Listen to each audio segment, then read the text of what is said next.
Semoga yang subscribe diberikan rezeki melimpah dari arah tak terduga. Dan yang like komen, dimudahkan jalannya menuju surga di hari akhir nanti. Maka Allah Subhanahu wa Ta'ala mengutus Nabi Syeds alaihissalam untuk pergi ke seluruh penjuru alam semesta untuk membuat batasan alam jin, setan, dan alam manusia. Assalamualaikum warahmatullahi wabarakatuh. Sahabat yang dirahmati Allah, jin adalah makhluk gaib yang tidak kasat mata. Mereka bisa melihat manusia, tapi tidak sebaliknya. Namun ada yang mengatakan kalau dulu manusia ternyata bisa melihat jin. Seandainya bukan karena Nabi Syeds, manusia sampai sekarang bahkan masih bisa melihatnya. Benarkah dulunya manusia bisa melihat jin? Mengapa hal ini dikaitkan dengan Nabi Syeds? Tonton dan simak video ini hingga akhir agar tidak ada kesalahpahaman dalam memahami isi cerita. Nabi Syeds adalah salah satu nabi utusan Allah Subhanahu wa Ta'ala. Nabi Syeds adalah putra Nabi Adam dan tidak termasuk dalam 25 nabi dan rasul yang tersebut dalam Al-Quran. Imam Ibnu Katsir mengatakan dalam Qasas Al-Anbiya, Syeds artinya anugerah Allah.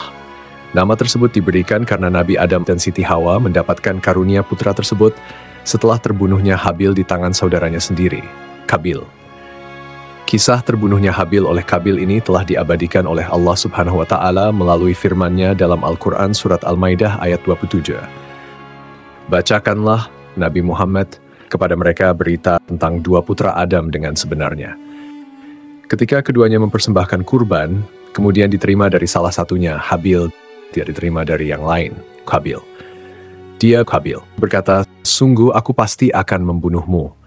Dia, Habil, berkata, "Sesungguhnya Allah hanya menerima amal dari orang-orang yang bertakwa."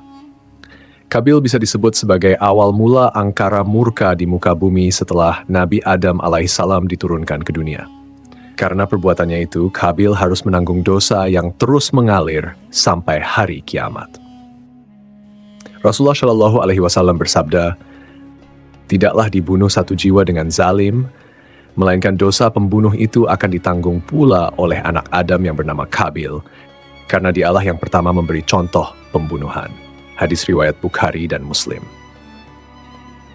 Hal senada juga disampaikan Rasulullah Shallallahu Alaihi Wasallam, barang siapa memulai perkara baik yang disyariatkan, maka baginya pahalanya dan pahala orang yang mengikutinya sampai terjadinya hari kiamat.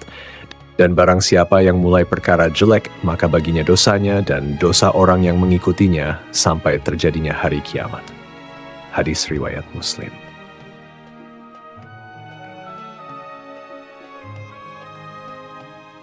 Dikisahkan setelah Nabi Adam alaihissalam mengetahui Habil terbunuh, Nabi Adam sangat bersedih dalam waktu yang lama.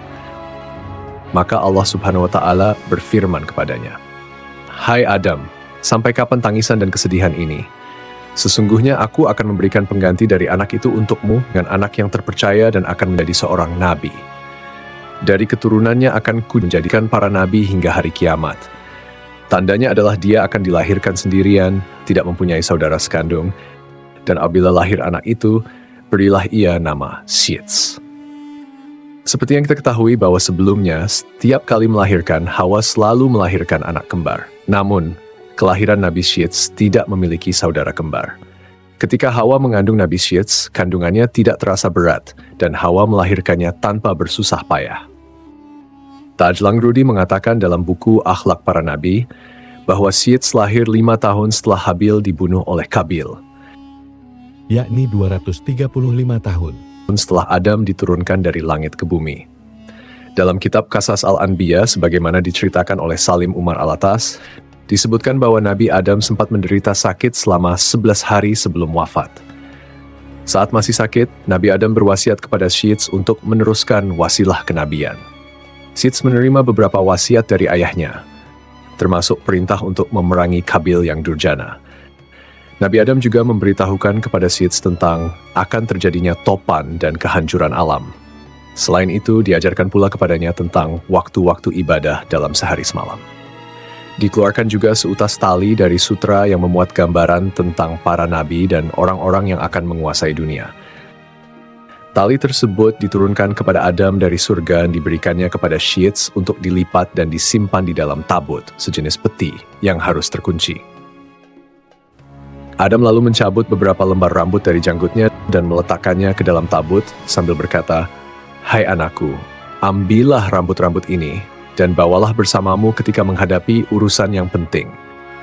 Rambut-rambut ini akan membantumu mengalahkan musuh selama masih ada bersamamu. Apabila engkau melihat rambut-rambut tersebut memutih, maka ketahuilah bahwa ajalmu telah dekat dan engkau akan meninggal pada tahun itu." Kemudian Nabi Adam mencopot cincinnya dan memberikannya kepada Sheets serta menyerahkan tabut dan suhuf yang telah diturunkan kepadanya. Adam berkata, "Wahai anakku, perangilah saudaramu Kabil, sesungguhnya Allah akan menolongmu untuk mengalahkannya." Perlu kita ketahui, kejahatan Kabil bukan hanya membunuh saudaranya Habil, tetapi Kabil tidak mengikuti syariat yang dibawa Nabi Adam dan membebaskan anak keturunannya melakukan maksiat. Tidak ada batasan antara laki-laki dan perempuan, hingga dari keturunan Kabil lah muncul alat musik yang dipakai untuk mengiringi tarian yang semakin melewati batas. Mereka terjerembab kepada budaya dan gaya hidup tanpa hijab dan aurat. Maka terjadilah perlakuan-perlakuan layaknya binatang. Tidak ada budaya malu, yang ada adalah perasaan bangga tatkala mampu melakukan hal yang tidak biasa. Jiwa mereka terpenjara dalam buayan hasrat untuk mendapatkan kepuasan. Para ulama mengatakan bahwa inilah saat awal mulanya zina. Demikianlah wasiat terakhir yang disampaikan oleh Adam kepada anaknya Sheets. Diriwayatkan semenjak Adam diturunkan ke bumi, dia hidup berumur 1000 tahun. Wahab bin Munabih mengatakan, ketika Adam meninggal, Sheets telah berusia 400 tahun. Dia telah diberi tabut, tali, pedang, dan kudanya yang bernama Maimun yang telah diturunkan kepadanya dari surga. Apabila kuda itu meringkik, semua binatang yang melata di bumi menyambutnya dengan tasbih. Sheets telah diwasiati untuk memerangi saudaranya, Kabil. Dia pergi untuk memerangi Kabil, dan akhirnya perang itu pun berkecamuk. Itulah perang pertama yang terjadi antara anak-anak Adam di muka bumi. Dalam peperangan itu, Sheets memperoleh kemenangan dan dia menawan Kabil. Kabil sebagai tawanan berkata, "Wahai Sheets, jagalah persaudaraan di antara kita." Sheets berkata, "Mengapa engkau sendiri tidak menjaganya? Engkau telah membunuh saudaramu Habil." Kemudian Kabil ditawan oleh Sheets. Kedua tangannya dibelenggu di atas pundaknya dan dia ditahan di tempat yang panas sampai meninggal. Anak-anak Kabil bermaksud menguburkannya. Tiba-tiba iblis datang kepada mereka dalam rupa malaikat. Iblis berkata kepada mereka, "Jangan dikubur di dalam bumi." Iblis membawakan 2 batu hablur yang telah dilubangi tengah-tengahnya. Dia menyuruh mereka memasukkan Kabil ke dalam ruang antara 2 batu hablur itu, memakaikannya pakaian terindah dan meminyakinya dengan ramuan-ramuan tertentu, sehingga dia tidak akan mengering. Lalu iblis menyuruh mereka menyimpannya di sebuah rumah. Diletakkan di atas kursi yang terbuat dari emas dan memerintahkan kepada setiap orang yang masuk ke rumah itu untuk bersujud kepadanya sebanyak 3 kali. Iblis memerintahkan kepada mereka untuk merayakan upacara setiap tahun untuknya dan berkumpul di sekitarnya. Kemudian iblis mewakilkan urusan ini kepada setan. Setan itulah yang kemudian berkomunikasi dengan mereka sehingga manusia terus-menerus sujud kepada Kabil. Sementara Sheets, setelah dia menunaikan tugasnya memerangi Kabil, pulang ke negeri Hindi, India, dan menetap di sana sebagai juru pemutus yang adil di antara manusia. Setelah kepergian Nabi Adam dan Hawa, Allah menurunkan 50 sahifah kepada Nabi Sheets. Dialah orang pertama yang mengeluarkan kata-kata hikmah. Dialah yang pertama kali melakukan transaksi dengan emas dan perak, dan orang pertama yang memperkenalkan jual beli, membuat timbangan dan takaran, dan dialah orang pertama yang menggali barang tambang dari dalam bumi.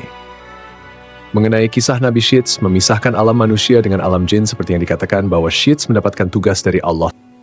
Ia mendapat mandat meneruskan wasilah kenabian. Nabi Adam juga sempat mengingatkan Sheets untuk menjaga kerahasiaan mandat tersebut agar tidak sampai diketahui oleh putranya yang pendengki, Kabil. Salah satu tugasnya adalah membuat batas antara alam manusia dan jin. Sebelum Sheets bertugas, dahulu masih bisa dilihat jin atau syaitan yang berkeliaran. Jarak mereka dengan manusia tidak ada. Belakangan, Adam telah diperlihatkan jumlah manusia, angka keturunannya yang bertambah. Kemudian Nabi Adam AS berdoa semoga ada di antara anaknya yang melanjutkan risalah. Kemudian terpilihlah di antara anaknya yakni Sith menjadi orang yang menutup pandangan manusia melihat jin.